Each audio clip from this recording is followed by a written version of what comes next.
morning. Thursday. Today is June 17th, and today we're going to change it up a little bit, something I've been wanting to do for quite some time. Keep pointing that way because the Taildragger is sitting there. I'm going to switch the camera around here in a minute. When I first fabricated that Taildragger, I fabricated it with stock fork tubes. Right now it has the extended dropouts on there, so here are the fork tubes that I used when I mocked up that frame for the first time. Also had the original front wheel, which is a 72 spoke, 26 by 3. This matches that 24 by 5 rear there. Had them laced together.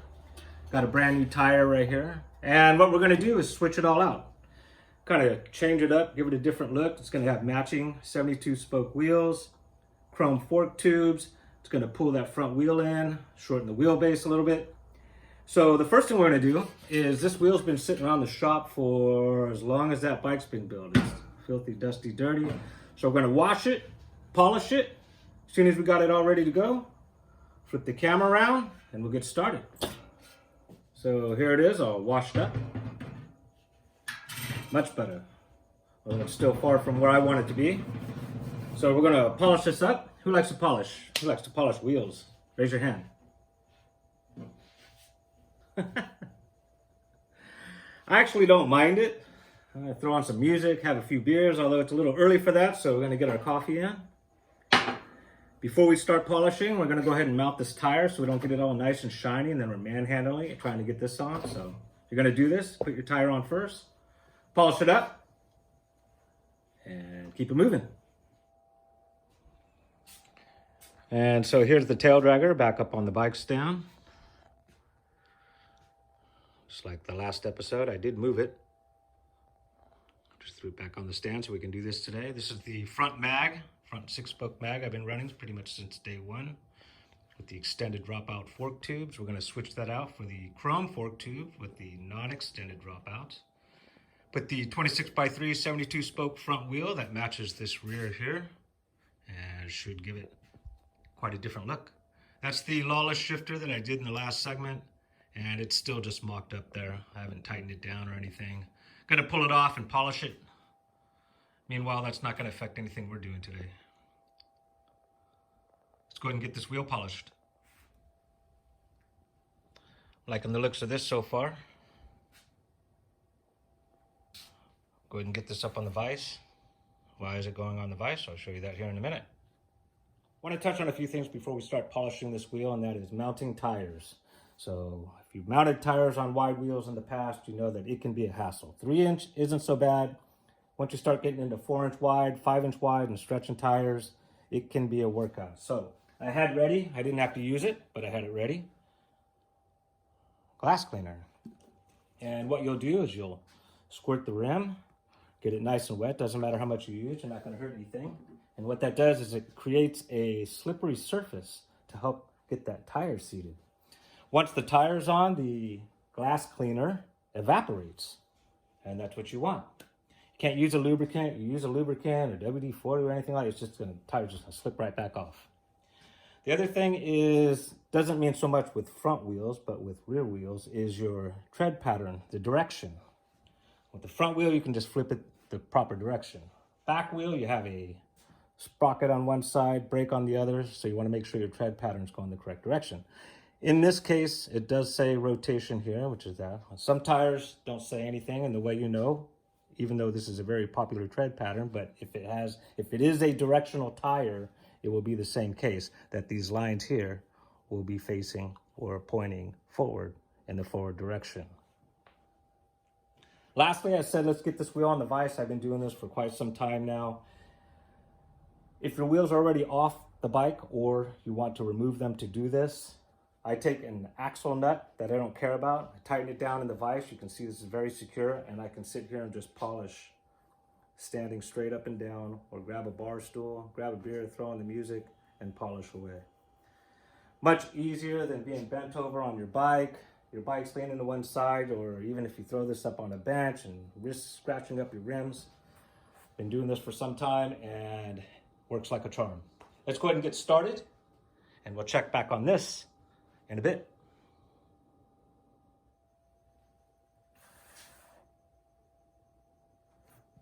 Aren't you glad you didn't have to sit through that? Going to remove the fork from the Taildragger, the front mag.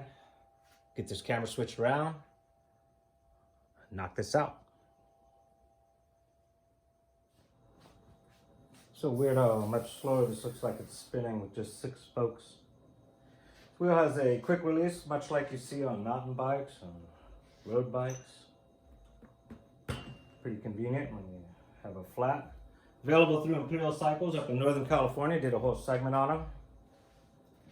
Check that out in another episode. What we're going to do here next is remove these fork tubes. I know everybody dreads running them through the fork tubes and about scratching the hell out of them. I'm going to show you a little trick I've been doing for a while. Let's go ahead and move this camera up. So we're getting ready to pull these fork tubes, and everybody fears pulling them through the fork trees without scratching them all up. And I've been doing this for a while now. Did a segment on it quite a few years ago actually, and we're going to go over it again now. You can see up here I have what's called a wedge. It's a nylon wedge. They sell at Home Depot. They're usually about this long, and break it in half. They start out thin and get thicker. This is the thicker side. Take a flathead screwdriver on the underside of the tree so that if you do score or scratch your tree, it's on the underside where people don't see it. Pull it open, shove the wedge in there, and this keeps this open. We're going to do the same down here, but without the wedge, and as soon as I pull the screwdriver this direction, the fork tube should slide right out. So let's go ahead and give it a shot. Okay, so here we go. Flathead on the underside. Look at that.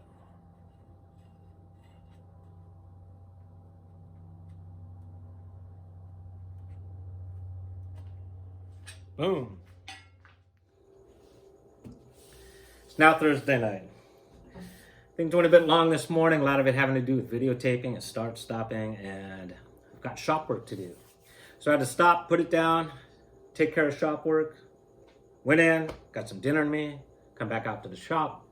And I've since installed those chrome fork tubes as well as that front wheel, but I didn't need to show that to you because chrome fork tubes usually slide through the trees, no problem, no scratch or anything.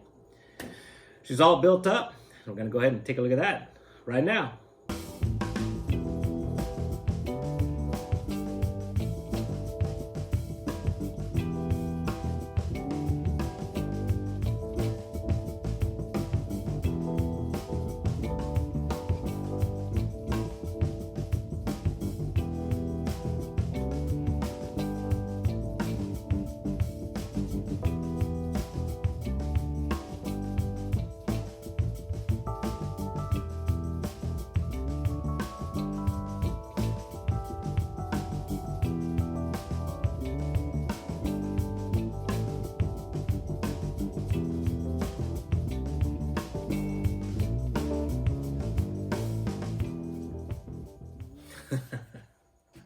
I'll be honest, when I first saw it on the stand, I was like, wow, this looks really different.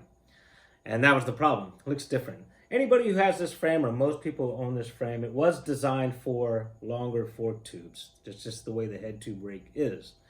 The shorter stance, I like that look. Just for whatever reason, it didn't look right on this frame, to me. I love the front wheel. Not that I didn't like the mag, but I love the matching wheels. So I thought to myself, well, what if I put the extended fork legs back on with the new 72 spoke front wheel? And so that's what I did. In the process, little trick I do with getting those powder coated fork tubes back in the trees, I'm going to show you that right now. Okay, got the Taildragger back up on the bike stand, and I wanted to give a quick example of reinserting the fork tubes with these wedges. And as you can see, they slide through, and once you get it about where you want, boom. The reason why you use nylon is because they don't scratch. Nice and soft. Let's go ahead and put the other one in.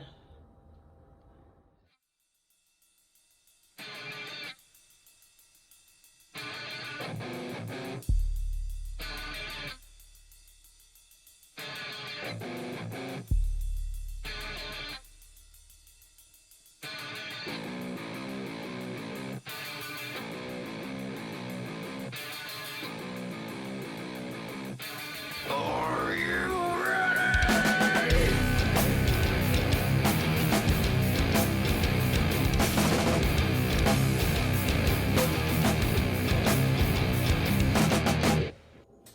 that's it, at least for me. Still much to do with the polishing on the lawless shifter. I got some billet capped for the fork tubes to get it on the ground, get a good look at it, but pretty stoked with that. I'd love to hear your feedback on it. You can comment on the videos, short stance, long stance, mag wheel, matching wheels. Everybody's got a different opinion, nothing wrong with that. If everybody thought the same, it'd be boring as hell. Meanwhile, I'm going to go ahead and talk about a couple of buddies of mine out in Las Vegas who just broadcasted their 6th Pedals Up podcast. Here's a quick look at that.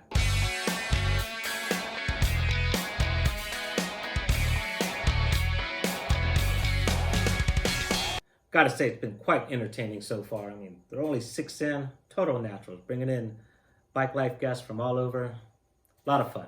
If you haven't caught an episode yet, they do have a YouTube channel where you can watch past episodes. You can look them up under Pedals Up Podcast and subscribe. Gonna move on to one more topic here. My other buddy T-Flow started a weekly video segment called Ride Vibe TV. And basically that's an update of rides and events and shows on a weekly basis. It's happening all over the world. Fantastic information, so be sure to check that out. Ride Vibe TV. I'm laughing because at the end of the last video T-Flow did, he had a short series of bloopers. And it was so fun to watch him get frustrated because he's not that type of guy. I do my best to go blooper free with these videos, and it goes to show how difficult they are to do. Damn near impossible to do blooper free. So with that said, be sure to stick around at the end of the credits of today. That's pretty much gonna wrap it up. Hope you enjoyed today's version of what's happening at Peak Cycles. And until next time, make it a killer day!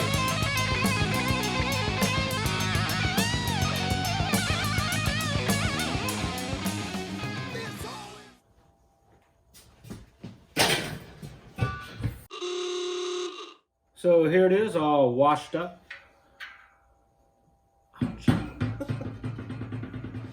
And so here it is, all polished up, washed up.